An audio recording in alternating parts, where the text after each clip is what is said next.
haven't touched GT7 in a while, and oh boy, a new Porsche was added to the game. If you guys don't know, I'm a huge Porsche fan, probably because my dad always talked about these cars with such enthusiasm. I guess I must have understood at a young age that they were something special. He bought me a miniature 996 black Carrera 4S when I was little that I've been keeping on various shelves ever since, thinking that one day I might get the chance to drive one. As it turns out, my brother actually recently bought a real-life 996 4S. What an absolute legend. But before we get to try his 4S on a real-life Nürburgring hopefully one day, let's start with something considerably safer, but also very exciting. Let's take out the PSVR 2 set and take a close look at the newly added Porsche GT3R in Gran Turismo 7. This should be good. So unlike these funny shots suggest, the Porsche GT3R isn't a road car. It falls under the GT3 category, as you might have guessed. It is based on the 911-992 model from 2022. It comes with a 4.2-liter flat-six engine that produces 557 brake horsepower and features lightweight carbon body panels and aramid fiber components, as well as the double wishbone multi-link suspension setup derived from the 911 RSR that is also in the game. But all this yada yada is nonsense. What's a double wishbone multi-link suspension setup anyway? That's not why we're here. We're here for the magic, the contemplation, the visuals, the sound, the smell. Yes, the smell. Because in that VR headset, I swear to God you can almost smell the exhaust and the burning rubber.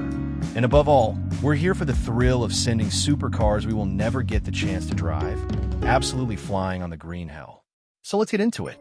For a quick performance comparison, here's some of the lap times I made with cars of similar ratings, and you can see here in second place my best lap on the GT3R.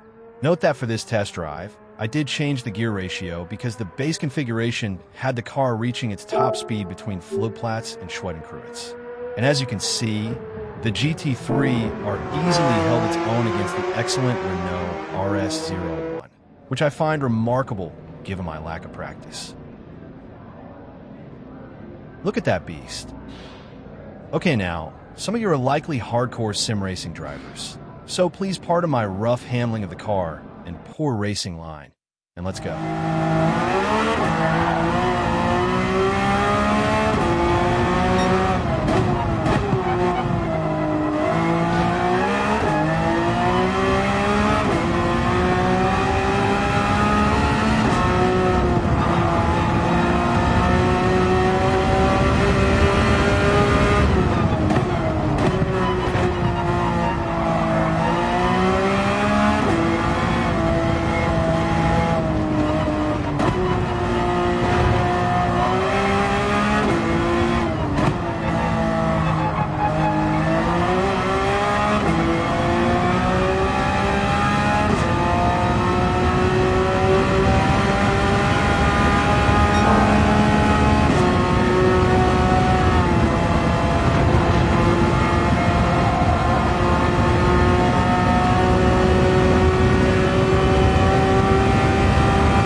As you would expect from a Porsche and a race car, the GT3R is a track beast.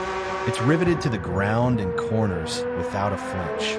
Yet in spite of its obvious efficiency at producing fast lap times, it left me longing for a bit more emotions behind the wheel, very much like its older sister, the 911 RSR. Hope you enjoyed the lap, and see you guys next time.